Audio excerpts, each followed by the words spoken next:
Good morning. Welcome to the Unitarian Universalist Church of the Desert. I'm Bryna Blum, your worship associate. Happy to be with you here in the sanctuary and with those of you at home. For those of you who are here in the sanctuary, please take a moment to silence your cell phones. We all know that the land we inhabit was and is inhabited by the Kauai people and others. And so we strive to honor it for its sacredness as well as its beauty. It is an honor to welcome you here today to this sacred space on this very sacred land.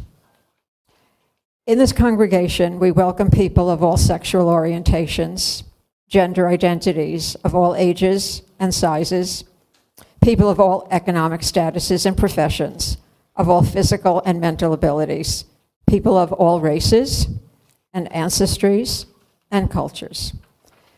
We welcome you wherever you come from, whoever you love, whatever your immigration status or civic engagement. We welcome all those who will learn and grow with us as we commit together to embrace the rich and beautiful diversity of the world and to build a community centered in justice, compassion, and love. You are welcome here, and we are very glad you're with us this morning. We'd like to take a moment now to greet newcomers and visitors. If you're here for the first time and are comfortable, you're invited to stand or raise your hand, and an usher, namely the minister, will come to you with a microphone. For just now, please share just your name and where you're from. And after the service, it'll be our pleasure to get to know you at coffee hour. Hi, my name is Jane, and I'd like to introduce Carolyn Etheridge. Carolyn was in the new member class of March the 8th, 2020, and this is the first time that she has been back since she was a member. Welcome.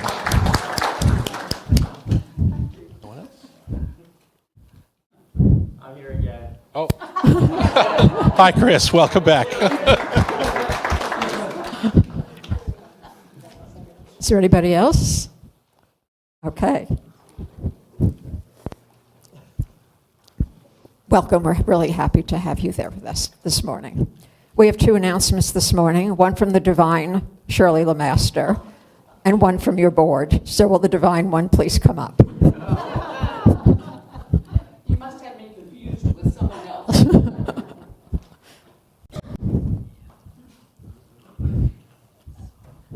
Good morning.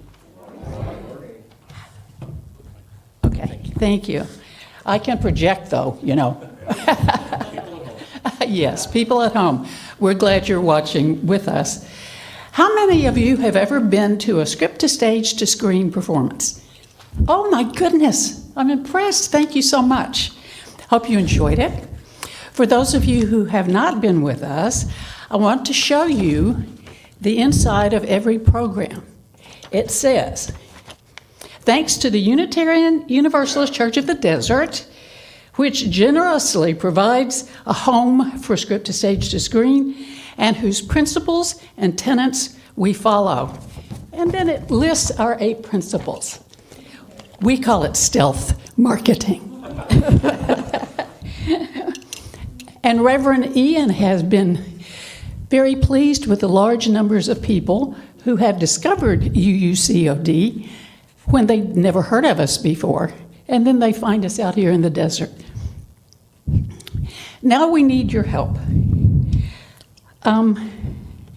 Under state law, the Executive Committee of Script-to-Stage-to-Screen is required to have half of our members on the Executive Committee to be members of UUCOD. And that's because we are the Performing Arts Project of UUCOD, and we're under the aegis of their 501c3. We're kind of like a committee of the church, but we've never gotten any financial funds from the church. And in fact, every year at the end of our season, we make a generous donation to the church. The executive committee doesn't meet every month. It meets as needed. Usually we do it by Zoom, and we do it after a show is over to look at what our budget is and what the next show is going to look like and all that kind of thing. And then in the fall, at the beginning of the season, we have a couple of Zoom meetings to get organized. But it does not take a lot of time. So, you probably, I think, in all honesty, and Joni, correct me if I'm wrong, Terry has already agreed, it takes a couple hours a week at the most. There are some weeks it takes a little bit more than that, and some you don't do anything at all. So it just depends on what the season is looking like. So if you're willing to join us on the executive committee, and you get free admission to all our shows if you're on the executive committee, please let me know. Terry and I will be sticking around after church. If you don't catch us, you can call me. Please let me know by Wednesday. Because if we don't get 2 new executive committee members from the church, S2S is going to fold. Yeah. And Terry said, don't make it sound like a threat. And it's not a threat. It's a fact of life. So under state law, we don't have a choice. So hopefully some of you will be interested. If you want to, I'll tell you exactly what the duties are, but I don't want to bore everybody here with it. So just catch me. I'll be happy to talk to you about it and see if you think you'd be a good fit. We'd love to have you. Thank you.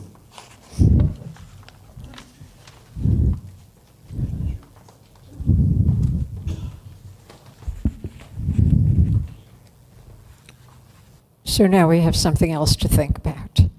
Thank you, Shirley. The other announcement is a reminder, and this is very important to all of us. Members are invited to prepare to decide on the next settled minister of UUCOD on Sunday. That's next Sunday. As I said to Reverend Ian when he walked in, 7 days from now. Sunday, June 4th, after service, in person or online on Zoom. The only item of business can and will be whether to approve a resolution to call Reverend Ian W. Riddell as our settled minister, for which 90% of attending members must vote affirmatively for passage, assuming 50% of members attend to establish quorum. For those with absentee ballots, please remember your ballot must be postmarked or submitted by tomorrow, May 29th. Again, that's tomorrow, May 29th, in order to count. To learn more, see the article that appears in our monthly and weekly newsletters. There's also a link to Reverend Riddell's biography, which he invites you to review as you consider your decision. Let's all walk the talk of our 5th principle and engage in truly shared ministry and the democratic process. Plus, this is your incentive. For those of you who will be here in the sanctuary next Sunday, we have ice cream and cake. So please RSVP to the festivities as we celebrate by clicking on the link in the announcements in this weekly newsletter, and we all hope to see you there. If you'd like to be on our email list to learn more about us and our programming, please contact us at admin, ADMIN, at uucod.org. Now, before we ring the Tibetan bowl, I'd like to share these words as posted by and with permission of Reverend Ian. I was on World Labyrinth Day. Our congregation and our tradition understand that our spiritual journeys are both individual and collective. We honor the individual paths that each of us chooses and moves along, and we know that we cannot take these journeys entirely alone. We need support, encouragement, challenge, and companionship. And we know that our spiritual journeys are not just figurative and internal, We move through the world in bodies that are sacred. Our bodies companion us through our sacred work. How we move makes a difference. And so we need places and spaces that invite us deeper into our paths. Now, if Reverend Ian would come up, ring the Tibetan bowl, we begin our service and listen to our music of centering.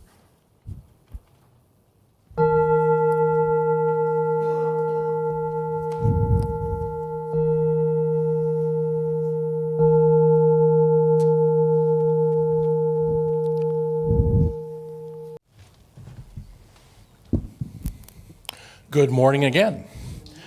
I am the Reverend Ian Riddell, and I have the honor and joy of serving this congregation as its minister. However you found us, however many times you've been with us here in person or online, welcome or welcome back.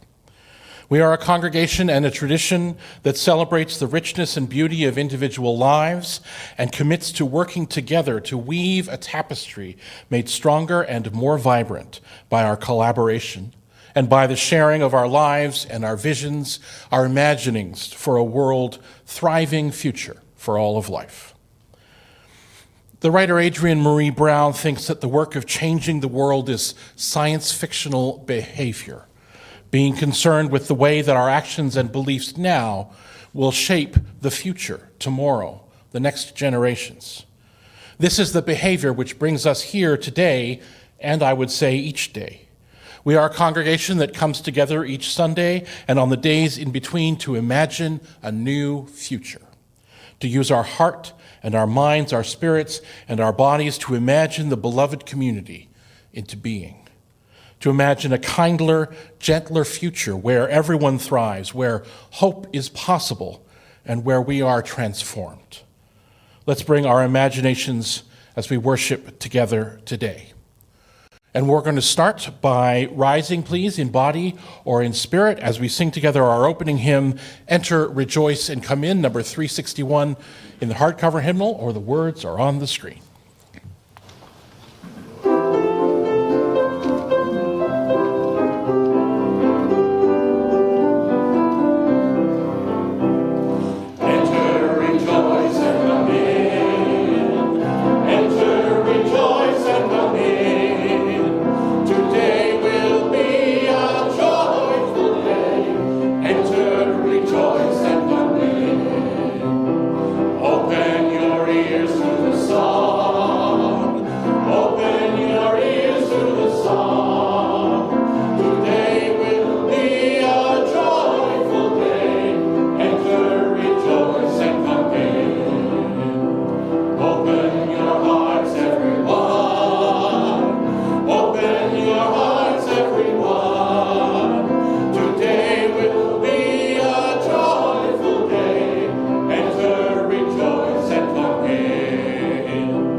Now, if you will join me as we do our chalice lighting and unison aspiration. May love be the spirit of this church. May the quest for truth be its sacrament and service be its prayer. To dwell together in peace, to seek knowledge and freedom, and to help one another in fellowship. This is our aspiration. If Stephen Toporov will come up, please, to light the Biopok candle.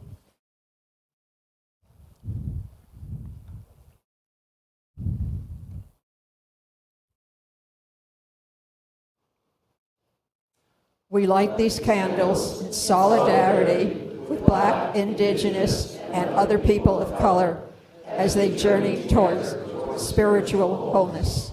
May we, as a beloved community, work to dismantle racism and all forms of oppression. May we live out our principles so that justice, dignity, and equity for all prevail.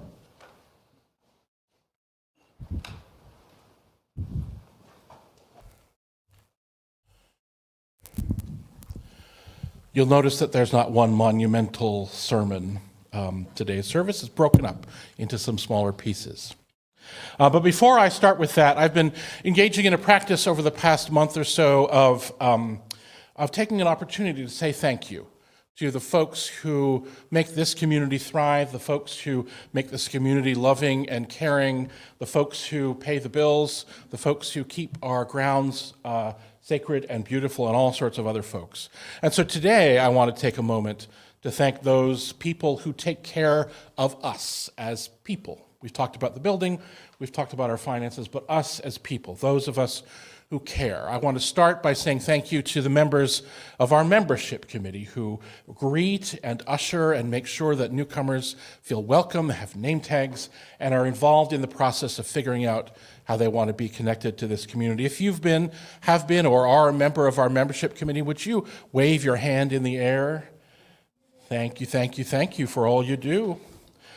When people become members or friends or have been attending for a long time, our stewardship committee works to make sure that we are taking care of each other by making sure that we are engaged, that we have activities to join into, that we find connection, that we have some fun together, and the stewardship committee works with other groups to plan events, just to make sure, keep an eye on us and make sure things are going well. So if you've been a part of our stewardship committee, would you raise your hand or are a part of our stewardship committee?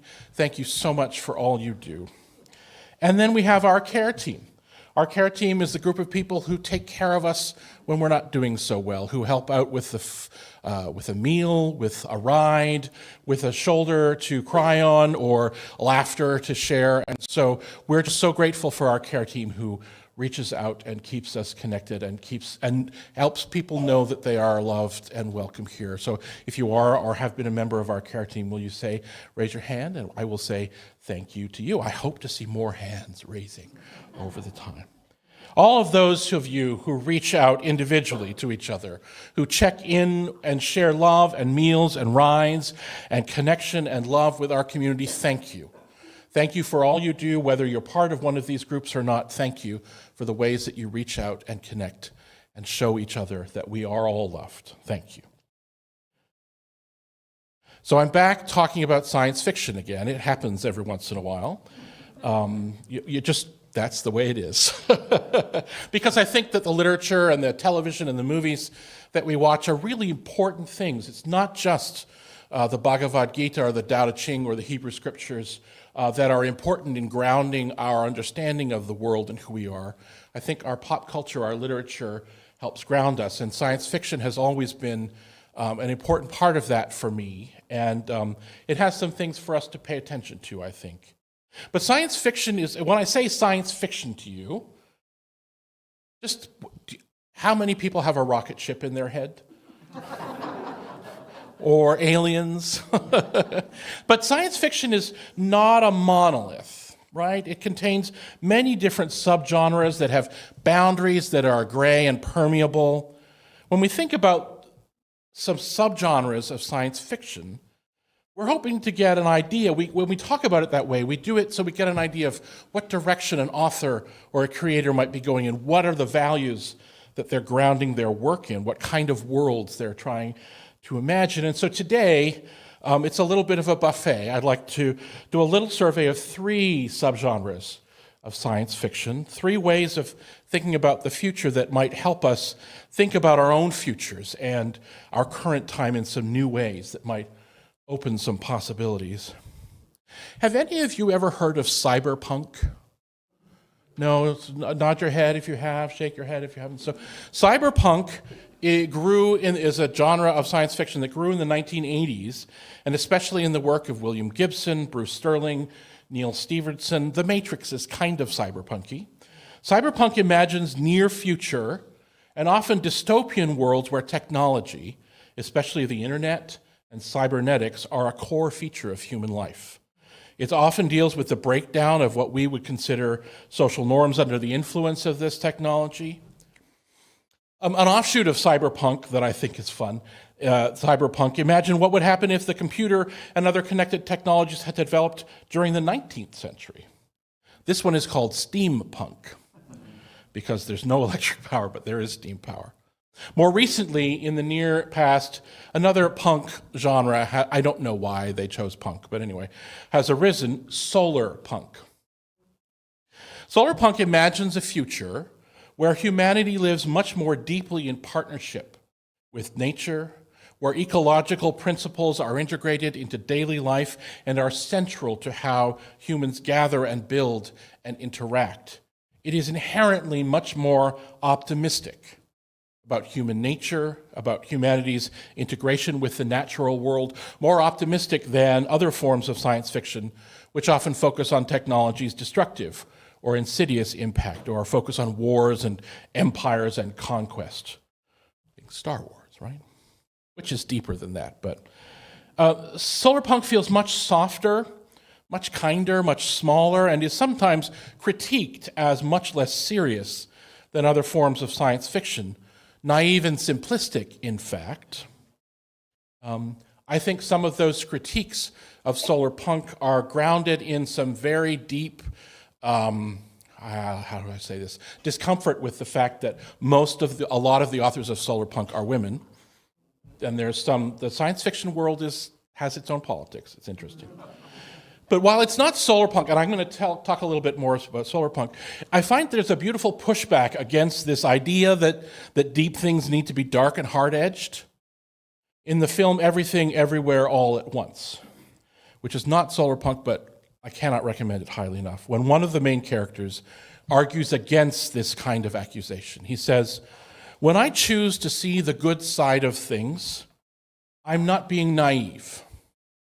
It is strategic and necessary. It's how I've learned to survive through everything." That strategy is clear in the writing of Becky Chambers. Now, Chambers' works have taken the speculative fiction, science fiction, and fantasy universe by storm over the past few years. She's won multiple awards. She writes beautiful, deep, complex characters who encounter each other and inhabit worlds that challenge their identities and understanding of things.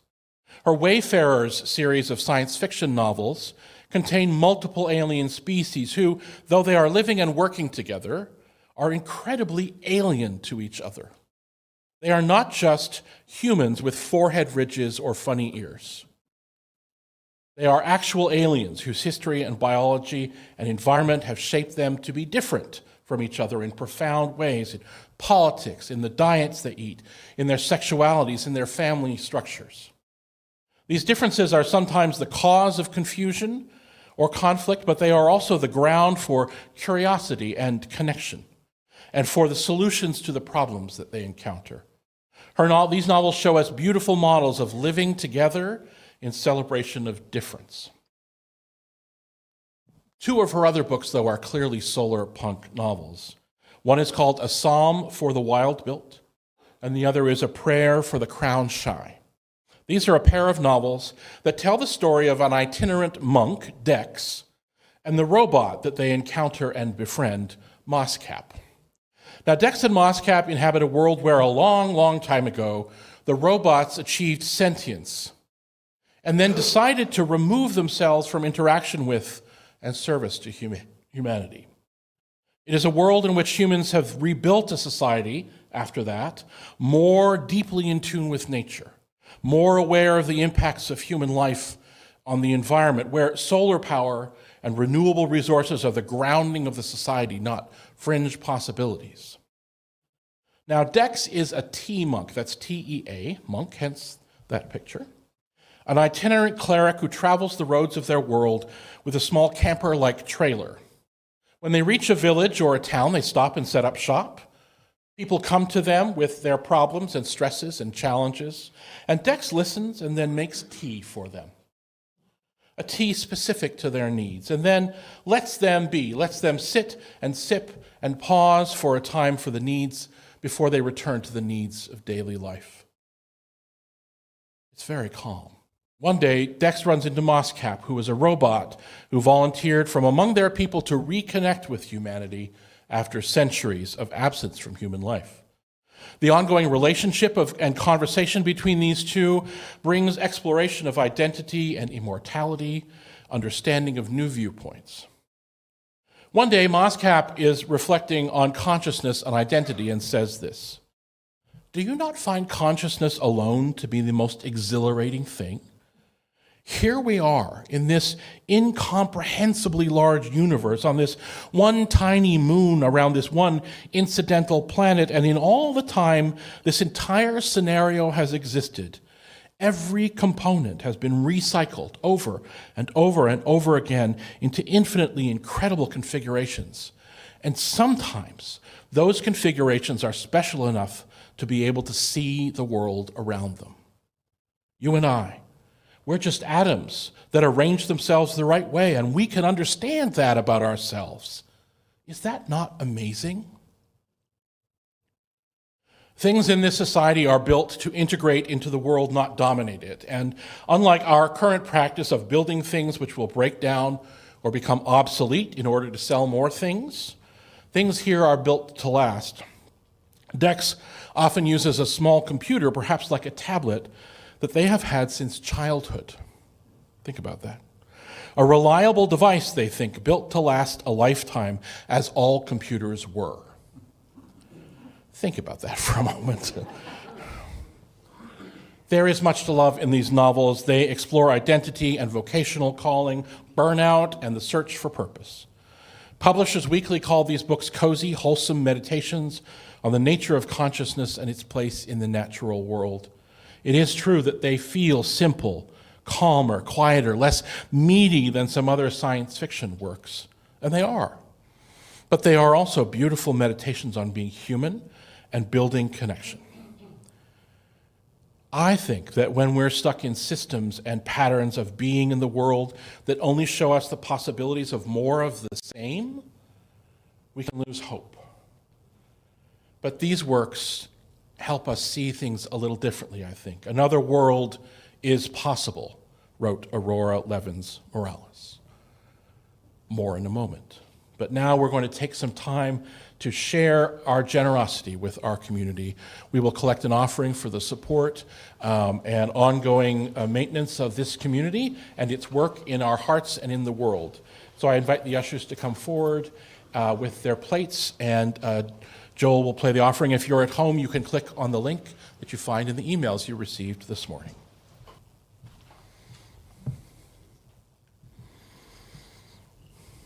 Possibility 2.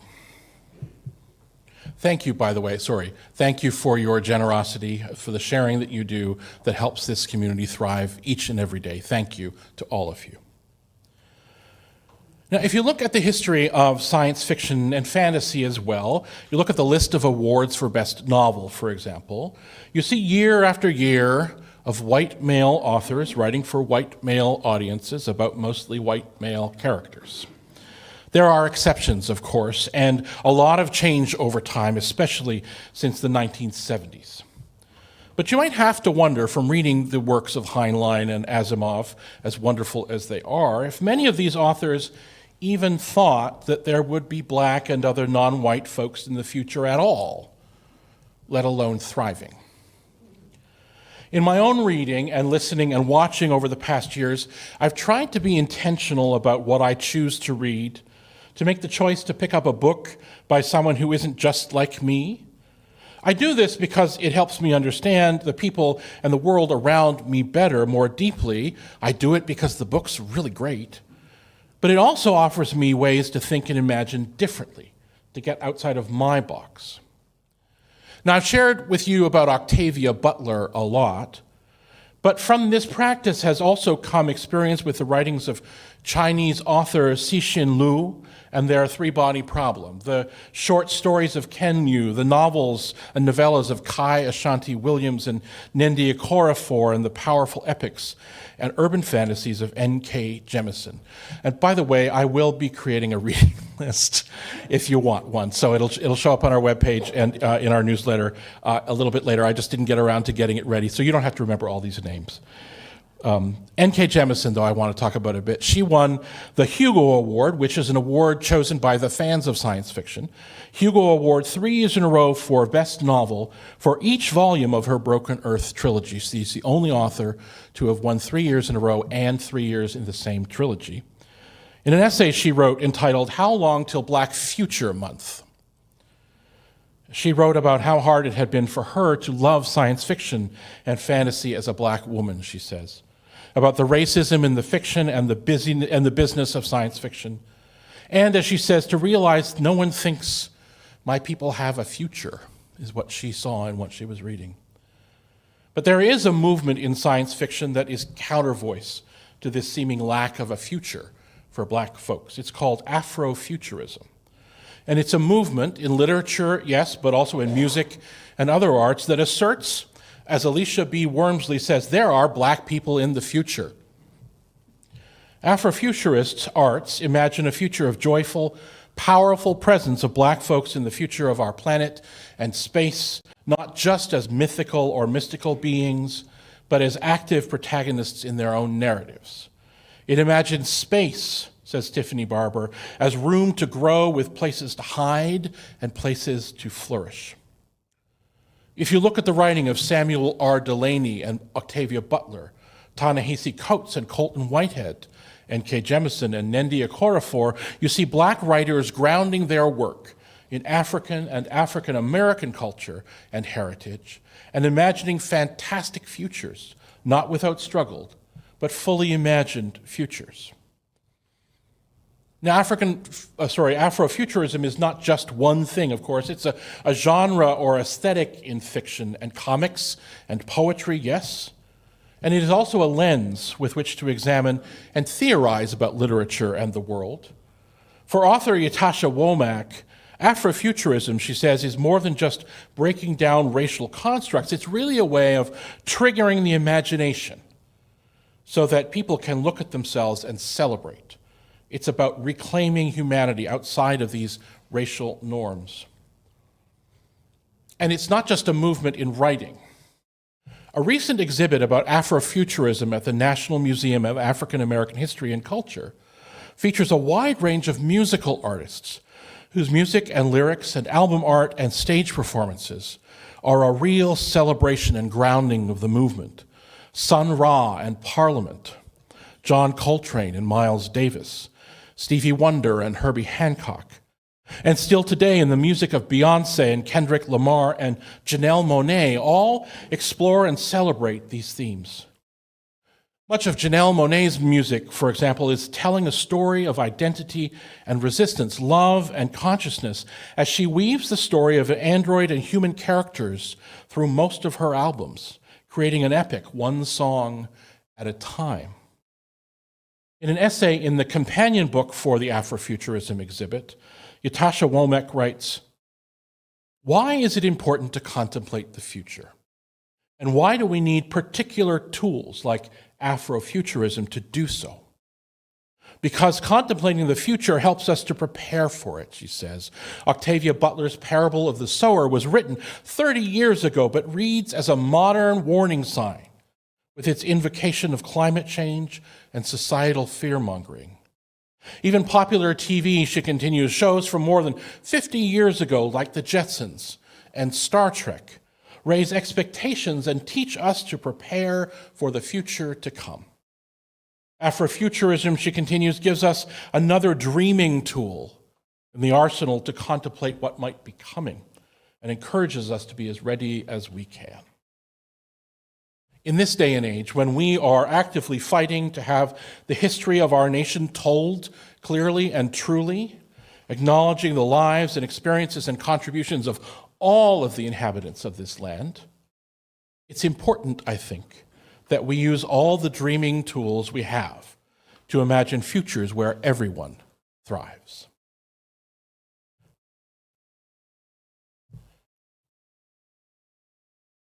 This is the time. Dear friends, we pause at this time in our service to honor our companion in the faith, Berta Hannah, who died last Friday at home in the loving presence of family. Though she hasn't been with us in person for a while now, Berta has been a member of our congregation a good long time, sharing her kindness, her quietness, her knowledge of words, and her humor with our community. We share our love with Berta's family today. Each of us will honor her life in our own way. She will be missed and remembered with fond love.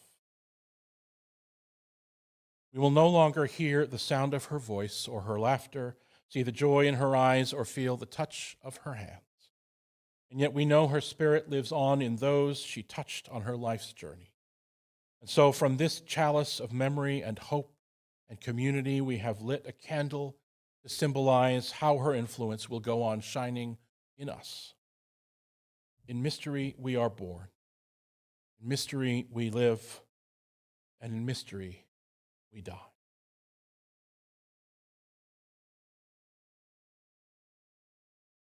Friends, will you join me for a time of quiet contemplation? I invite you to be comfortable in your seat, breathing deeply. Let yourself rest in the love of this place. The love of this place we make even more sacred and holy by our presence, by our bringing our hearts and minds and spirits and bodies here to be together. And so in the safety of this togetherness, we rest in quiet and let our hearts know the love that surrounds us.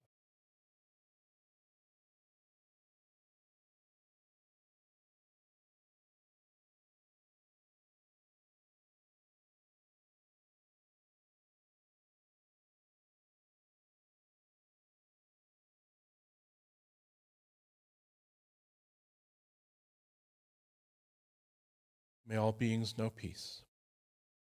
May all beings know an end to suffering. May all beings know love. Will you join your voices in our hymns for meditation, Spirit of Life, Fuente de Amor?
I mentioned a little while ago about aliens who we only knew were alien because of forehead ridges and funny ears. And that's a reference to Star Trek, or at least early Star Trek, where we knew who the Klingons were because they had forehead ridges, and we knew who the Vulcans were because they had pointy ears, and other than that, they looked just like us. And Star Trek, that's a critique from someone who loves Star Trek. But, you know, Star Trek, which has been part of so many of our lives and continues to be, blessedly to this day, is really showing us what happens in the far future. What happens, in theory, after humanity has figured it all out? No more war, no more violence on our own world anyway, no more violence, no more money. We figured it all out. We've gone through horrible times. And they talk about the horrible times a lot on Star Trek. It shows what happened after the apocalypse, after history, after we figured out how to do all these things. But it doesn't really ever talk about how we got there a lot or enough, as far as I'm concerned. And so I want to share with you a third subgenre of science fiction, which might seem a little weird. It's called mundane science fiction. And mundane science fiction has the motto, Earth is all we have. What are we going to do with it? And in 2000 and the early 2000s, there was published, people like to publish manifestos about things. And so the Mundane Science Fiction Manifesto was published, and it starts with these three understandings: that interstellar travel remains unlikely. You know, Star Trek and Star Wars bouncing between star systems at a moment's notice remains unlikely. Warp drives, wormholes, and other forms of faster-than-light magic are wish fulfillment fantasies rather than serious speculations about a possible future. Second one was that magic interstellar travel can lead to a universe, an illusion of a universe abundant with worlds as hospitable to life as Earth, which they say is also unlikely. And that this dream of abundance can encourage a wasteful attitude for the abundance that is here on Earth. Doesn't sound very science fiction-y, does it? The mundanes, though, still enjoyed the fun of more traditional science fiction, but they were committed to the idea that we can be imaginative and visionary right here and now with the technology that we know we have, or an imagining growing of that technology, that the most likely future is one in which we only have ourselves and this planet, maybe Mars. If the general question at the heart of science fiction is, what if? The mundanes said, knowing that Earth is all we have, what will we do with it? Jeff Ryman, who is an author of wonderful fiction, wrote in an issue of the Interzone magazine, which is a science fiction publication that was expressly focused on mundane science fiction, wrote this. What do we get? We get dreams of sustainable futures in which the best of humanity survives in new forms. You get some lovely old ideas re-inspired, domed cities or utopian dreams. You get new romances of travel, zeppelins and sailing ships. You get love of empowered communication through technology. You get merging with animals and directed genetic change. You get Mighty Mouse genes making something not unlike superheroes. You get a certain kind of grim satire about current stupidities. You get a new focus on what life is really like. You get less gunfire. You get a whole bunch of stuff that gives you hope. One real example of mundane science fiction authors is Kim Stanley Robinson. Now, Robinson writes fiction that grapples with humanity and its politics and technology might survive and thrive here on Earth and in the close neighbors of our solar system. There are no aliens, no cosmic powers, just us and what we invent. One of his trilogies is about colonization of Mars, but there's no magical aliens to help us out. It's just how might we live into that world with our current technology. And politics, one set of 3 novels is 3 imagined futures for the state of California, depending on what kind of politics and science emerge. And then there's his more recent novel, Ministry for the Earth, which some of you may have heard of. Apparently it's one of President Obama's favorite books. Ministry for the Earth is set in the very near future and imagines how humanity might actually live through the climate crisis. The beginning of the novel is a huge and catastrophic heat wave in India that kills more than 1 million people, and how the world responds to that, how that triggers the world to begin the work, seriously begin the work of change. Part of the Paris Protocols in this novel is a stipulation that they can create a ministry for the Earth, which will have power to direct all of the planet's governments towards an ecological future. And the book, you can imagine how the world's governments feel about that. And the book is about how some of the people involved with that, how some other people, how other cultures and other practices begin to deal with how we deal with this climate change. There is slow, incremental change. There's an understanding in the book that much of this, for this book anyway, much of the change is grounded in economic practices and how we get the banks of the world to support us not using fossil fuels and how we monetize not using fossil fuels. But there are also terrorists who blow up airplanes to stop air travel. So there's this wide range of thinking and possibilities. It is not the most poetic book ever written. It's not Ursula Le Guin or Robert Heinlein.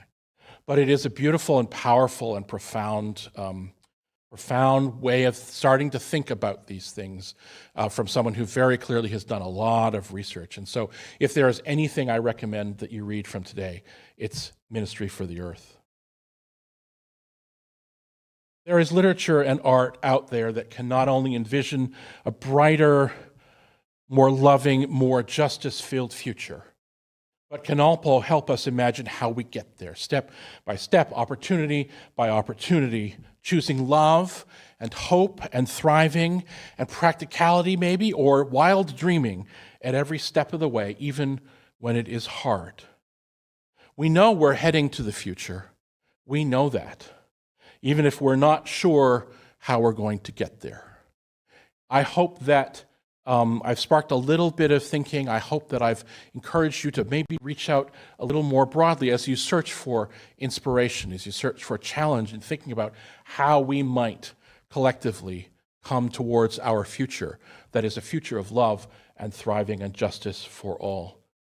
Even if we're not sure how to get there, we know we're going to get there because we will be there. So, that was very profound of me, I know. But we're going to sing our closing hymn together. I'm trying to lead right into the hymn, and it just didn't work out today. So there we go. We're going to invite you to rise in body or spirit as we sing hymn number 1020 in the Teal hymnal, Wo Ya Ya. The words are on the screen or in the Teal hymnal.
Please join with me as we extinguish the chalice. We extinguish this flame, but not the light of truth, the warmth of community, or the fire of commitment. These we carry in our hearts until we are together again.